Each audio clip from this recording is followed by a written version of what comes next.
Rojuluda, Sarjana Ilmu Politik, Magister Ilmu Politik, selaku PIC Sarasehan Kebangsaan. Yang kami hormati pemateri Sarasehan Kebangsaan Desa Pesanggerahan, Ibu Jawhar Wahyuni MIKOM, dan Bapak S. Saputra Bayu Gusti Gino Pratinda.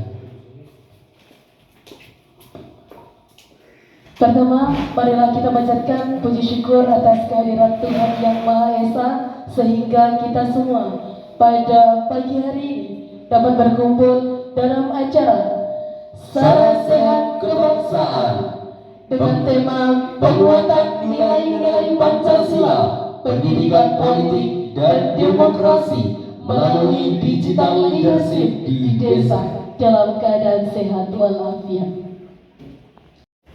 Dengan doa, dengan harapan semoga acara pada pagi hari ini berjalan dengan lancar.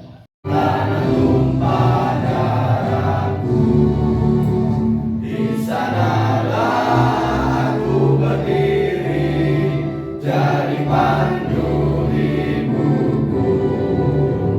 Indonesia kebangsaanku. Universitas Negeri Surabaya. Puji syukur kehadirat Allah Subhanahu wa Ta'ala, di mana pagi hari ini kita semua bisa bersilaturahim di Desa Pesanggerahan. Senang sekali, ini tahun kedua kami untuk berkegiatan di Desa Pesanggerahan dalam rangka kegiatan pengabdian kepada masyarakat. Mohon izin Bapak Ibu dan juga Bapak Lurah, kami dari universitas atau kampus setiap tahun ditugasi Bapak untuk melaksanakan pengabdian kepada masyarakat. Pengabdian ini dalam arti kami turun langsung bertemu dengan masyarakat, dalam arti kami juga ngasuh kaweruh. Kami juga meminta masukan, kami juga sharing begitu. Kami belajar kepada masyarakat tentang banyak hal. Kenapa kemudian ucapan selamat datang kepada rombongan dari Universitas Negeri Surabaya. Terima kasih atas kerjasama yang dijalin.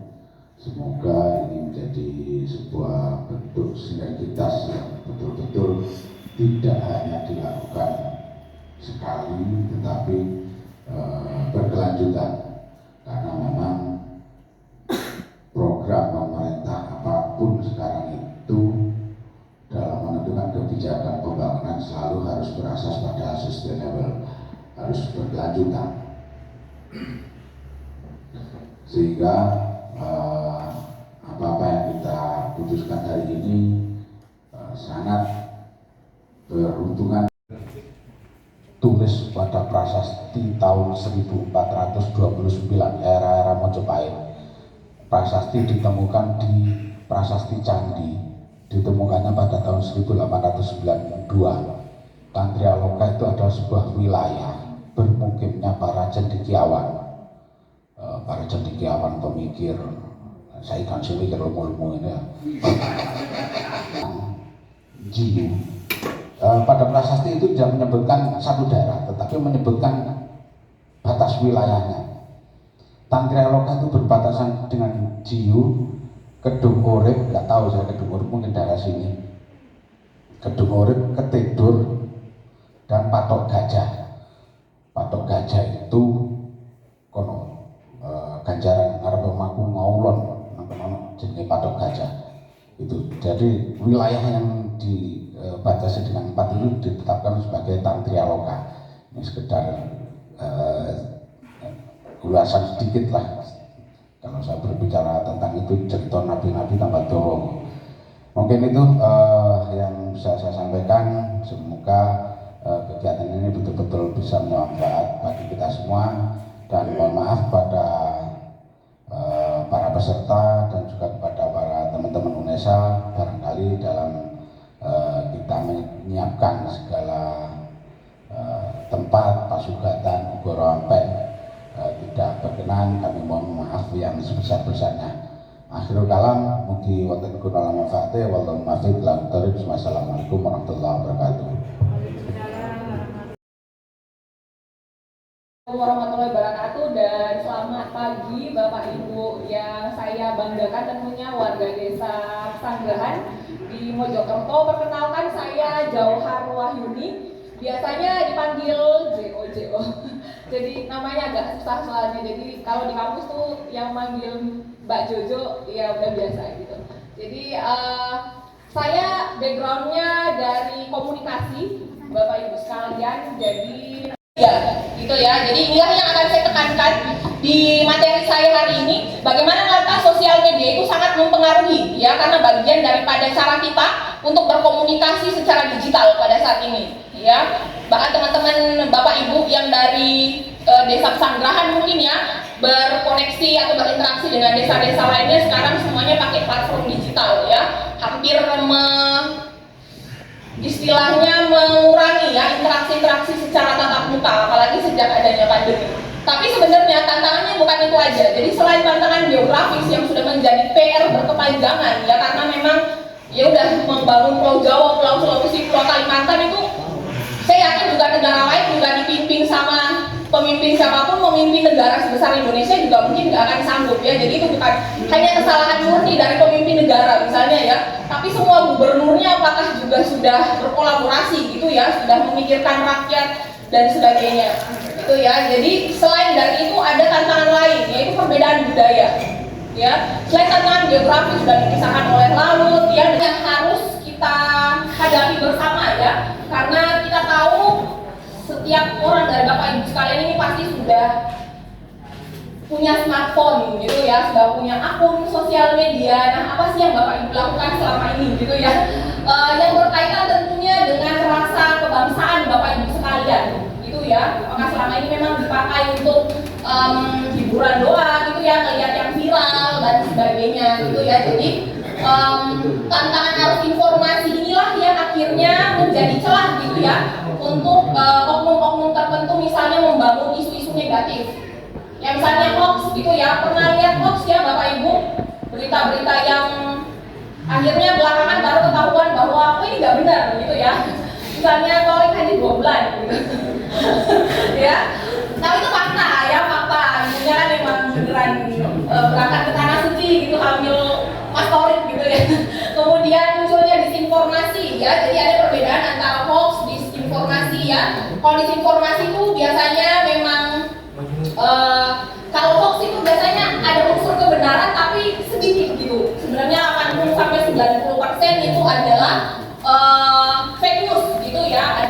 Sudah menjadi perang di dunia virtual saat ini ya. Semua orang, hampir semua orang sepertinya sudah terlatih gitu ya untuk melihat hoax, dan setengahnya bahkan terlatih untuk punya tergoda gitu ya untuk membagikan ya. Saya nggak bilang membuat ya Bapak Ibu di ruangan ini misalnya, membuat mungkin enggak ya, mungkin masih punya ketakutan tersendiri gitu. Tapi membagikan tanpa Bapak Ibu tahu bahwa ini benar nggak sih beritanya, ini valid nggak sih sumber medianya gitu ya. Karena sekarang Bapak Ibu perlu Bapak Ibu ketahui bahwa media online ya beda dengan media konvensional, misalnya media TV ya, misalnya RCTI atau Trans gitu ya. Kemudian media cetak dulu ya, sebelum ada media online namanya media cetak seperti Media Indonesia ya, kemudian Jawa Pos ya, sampai sekarang masih ada gitu ya, Sindo dan sebagainya. Itu adalah media yang kredibilitasnya sudah tidak diragukan. Bapak Ibu tahu bahwa perusahaannya itu nyata, ada izin usahanya dan sebagainya lah intinya. Tapi saat ini media online itu sangat mudah dibuat tanpa izin bahkan ya. Jadi boro-boro kita lagi mau nyari tahu ini misalnya apa ya judul medianya, misalnya ya udah nama saya misalnya jodolus.com misalnya kayak gitu ya. Wah pokoknya beritanya semuanya headline-nya sangat luar biasa gitu ya, tentang ya mohon maaf misalnya tentang rapak netizen itu, tapi berkaitan lah dengan pemerintah. Seperti yang kita tahu kan pemerintahan Indonesia juga kita negara demokrasi ya, jadi diduduki oleh partai yang dengan suara terbanyak dan sebagainya. Jadi tetap berkaitan dengan politik gitu ya, tapi lebih ke kinerja pemerintahannya Ntar pemerintahnya misalnya nggak beres, ya udah disangkut pautkan ini nih, soalnya partainya warna ini, misalnya kayak gitu. Aduan hoax yang itu sebenarnya dibawahi oleh Kominfo, kalau enggak itu divisi Humas Polri, karena Kominfo juga punya metadata untuk meng-cross check ini hoax atau enggak, dan mereka kan mengeluarkan press release ya kalau misalnya terlalu tinggi hoaxnya. Materi yang kedua yakni sejarah dan perjuangan Indonesia saat ini kepada Bapak Esa Putra Bayu Gusti SSMA. Waktu dan tempat dipersilahkan. Tepuk tangan yang meriah untuk materi yang sangat luar biasa.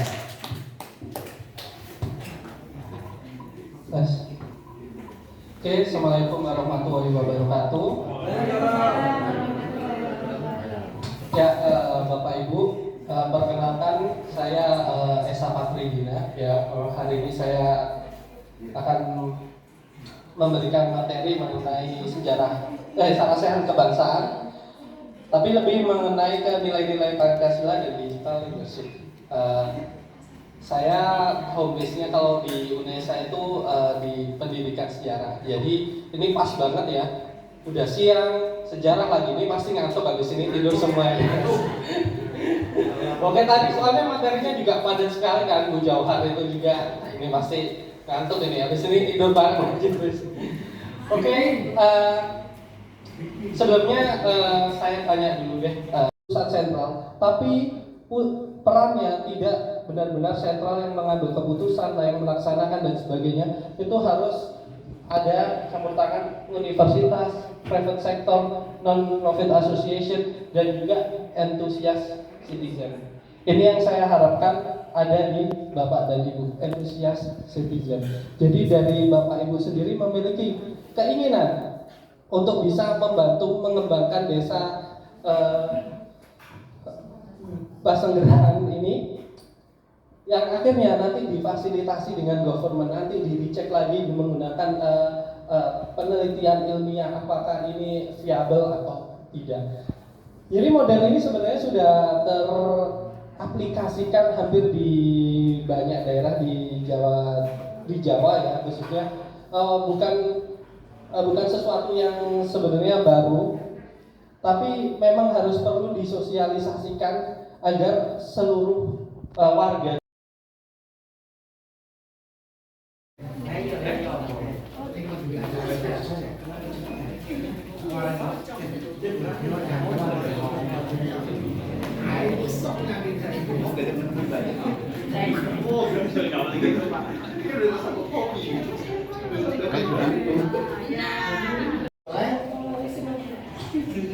Pesan-kesannya, terima kasih untuk teman-teman dari UNESA serta Bapak Ibu sekalian yang sudah memaparkan materi. Kita jadi tahu kalau ada yang tadi namanya pentahelix ya. Jadi ada pesan juga untuk Bapak Ibu perangkat di pesantren untuk gimana ya? Untuk merangkul teman-teman sekalian supaya teman-teman ini menjadi lebih antusias untuk menjalankan program pentahelix tadi. Jangan dari warga-warga senior aja. Soalnya anak-anak muda seperti saya yang baru lulus, teman-teman saya yang dari sebelah ini juga ingin berpartisipasi dalam juga desa. Terima kasih. Terima kasih aja kepada teman-teman atas antusiasme dalam kegiatan ini. Dan pada kesempatan ini juga ingin beliau sampaikan pada teman-teman di pesantren ini menjelang Agustus, karena ini sudah menjelang Agustus, desa pesantren ada agenda untuk kegiatan Agustusan.